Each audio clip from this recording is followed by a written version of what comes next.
Eu comecei a pregar muito cedo, né? Da outra vez eu contei aqui, eu comecei a pregar com 13 anos. Então, o Ministério Jesus Me Deu aconteceu, eu já tinha 19 eu já pregava fora do Brasil.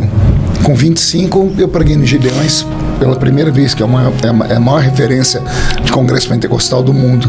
Esse ano eu completo 27 anos no púlpito do Gideões. Então eu acho que eu formei duas, entrando agora para a terceira geração.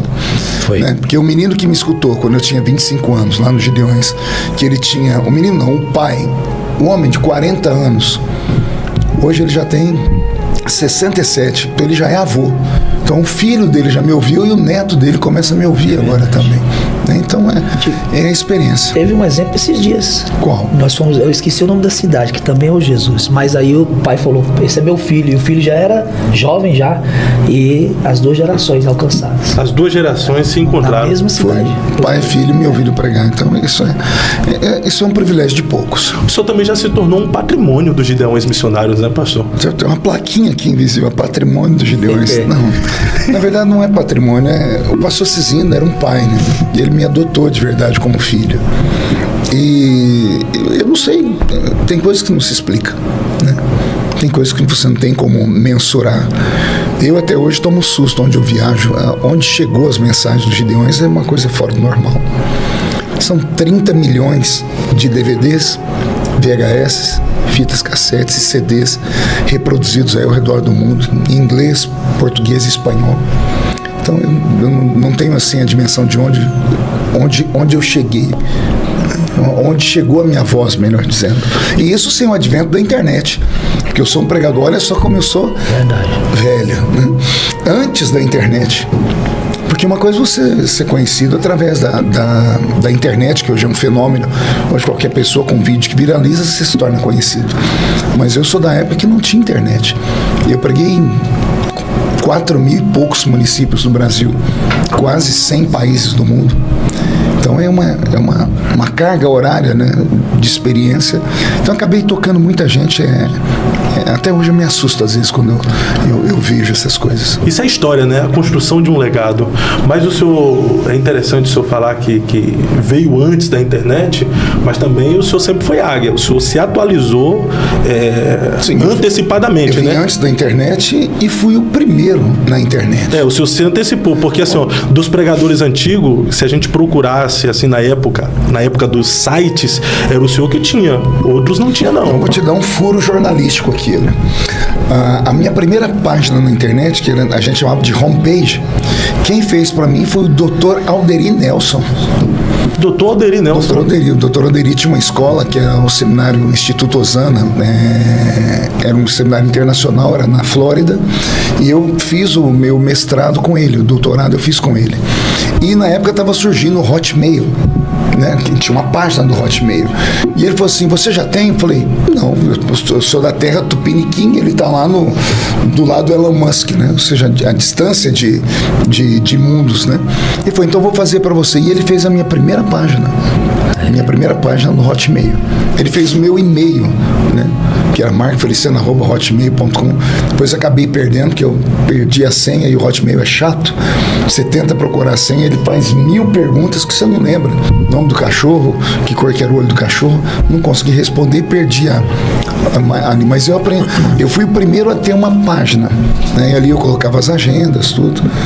E aí, como eu enxerguei isso, eu sou o pregador que separa duas gerações, né? Antes de mim tem os pastores que eram aqueles que eram eu costumo dizer, os inimitáveis, né? Que era o quinteto. Napoleão, Gesiel, Gilmar, Gilvan e Decaso Takayama. Aí depois deles aparece Marco Feliciano. Aí depois aparecem os outros. Então eu sou o intermediário de duas gerações. A geração analógica e a geração tecnológica. Então eu dou início à geração tecnológica, né? É que depois o senhor vem com um site totalmente personalizado da Missão e Vida. Sim, aí, uma nova visão. Eu fui o primeiro pastor a ser contratado por uma gravadora, né? A Missão e Vida era uma gravadora, né? Uma gravadora. Ela gravava música. E a Jo, que era dona da Missão e Vida, que não está mais no Brasil, acho que ela está na Europa, ela teve o insight, né, de lançar um pregador, mas lançar assim com profissionalismo. Que a gente fazia tudo de forma muito, muito precária, era muito amadora, né? As minhas fitas eu regravava em casa. Pra você ter uma ideia, eu ia pregar no evento, eu tinha um aparelho duplo deck, que era 3 em 1. Olha só como eu tô. Agora, pode me chamar de ancião mesmo.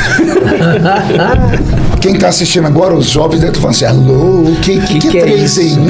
Tem que dar um Google aí. Você é louco, não compensa, né? Pois é. Aí eu regravava as fitas em casa. O duplo deck ele tinha uma habilidade única, no meu aparelho era moderno, ele regravava uma fita com 50% do tempo mais rápido. Então, uma fita de meia hora, em 30 horas você tinha uma fita reproduzida. Imagina que eu passava o dia todo, semana toda reproduzindo fitinha cassete. Eu mesmo colocava o papelzinho lá. Eu mesmo embalava as fitas com papel celofane, com ferro de passar roupa. Você sabia disso? Não, era tudo muito amador, era tudo muito manual. Então, o papel celofane a gente comprava na Conde Sarzedas, já recortado no tamanho da fita cassete. Aí você tinha que ficar com ferro quente aqui, você dobrava, ele ia selando. Então eu produzia tudo em casa. Aí melhorei um pouquinho, comprei um aparelho de reproduzir fitas, tenho até hoje. O meu ele reproduzia, era uma matriz e mais 3, né? E eu achava que era o ó. Aí eu fui para um evento e vi o pastor Napoleão, acho que o pastor Napoleão já tinha. Só que a minha máquina era uma máquina fabricada por um Neandertal, um homem das cavernas, e a dele era fabricado pelo Steve Jobs. Vocês estão entendendo, eu estou fazendo trocadilhos aqui. A dele era bonita, rapaz, toda moderna, e a minha era uma coisa, bom, é coisa de gente pobre mesmo. Mas eu comecei assim. Aí depois que eu fui até a Missão em Vida, a Ju mandava fabricar, ela pegava uma mensagem e mandava fazer 30 mil cópias de um DVD.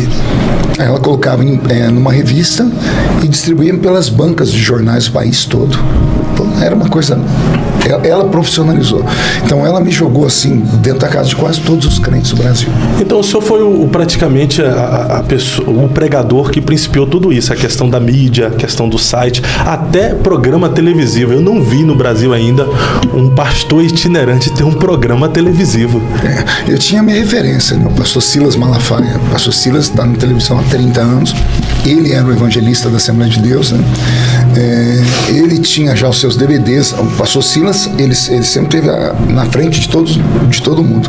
Então eu tentava copiar ele, né? Mas eu digo assim, só uma ressalva, como pregador itinerante, o pastor Silas sempre foi pastor local de uma igreja, e o senhor vem numa raiz itinerante, e o itinerante ele meio que sempre foi largadão, ele queria atender agendas, mas não tinha essa visão. Mas não era nem questão de ser largadão, é que não tinha estrutura financeira mesmo. E o senhor tinha? Então, quem me levou a primeira vez para um programa de televisão foi a Jo, foi a Missão em Vida. A Missão em Vida, como ela me profissionalizou e ela conseguiu mostrar que o Brasil consumia aquele tipo de produto, ela conseguiu parceiros comerciais que mantinham. Meu primeiro programa foi na CNT, que era daqui de Curitiba, se não me falha a memória. A CNT parece que a sede dela era aqui em Curitiba. Depois eu fui para a Rede TV, né? Então, mas tudo começou assim. E na Rede TV o senhor ficou um bom tempo, né? Fiquei. Se tornou até concorrente do pastor Silas nessa época. Vamos ser para ser honesto, né? Eu acho que alguns pastores, o pastor Gilmar Santos, eu acho que teve programa de televisão mais regional, dentro de Goiânia. A nível nacional tinha o pastor Silas, que o dele era numa TV forte, que era a Band, que a Band entrava em muitos lugares, e a minha, que era a CNT, a Rede TV, não alcançava o número de televisores como eles alcançavam. Mas foi uma experiência boa, eu vivi momentos muito interessantes com a televisão. O senhor acha importante o pregador ele se atualizar nessa questão moderna, tecnológica? Não só o pregador, tudo na vida passa por mudanças. A pessoa que se acomoda, todo comodismo vai te levar a um freio, você vai parar na vida e você vai se acomodar, significa se acostumar com aquilo. Se você se acostuma muito com uma coisa, daqui a pouco aquela coisa perde o sentido e o sabor para você. Nada na vida pode se acomodar. O casamento que acomoda, daqui a pouco termina em divórcio, né? O crente que se acomoda, se ele é pentecostal, daqui a pouco ele vai ficando mais frio, vai esfriando, amortecendo. O pregador também, ele tem que se esmerar, ele tem que procurar ferramentas novas Isso é inteligência, é sabedoria, tem que procurar. Se você está assistindo a gente aí, use todos os métodos possíveis de evangelização que você puder.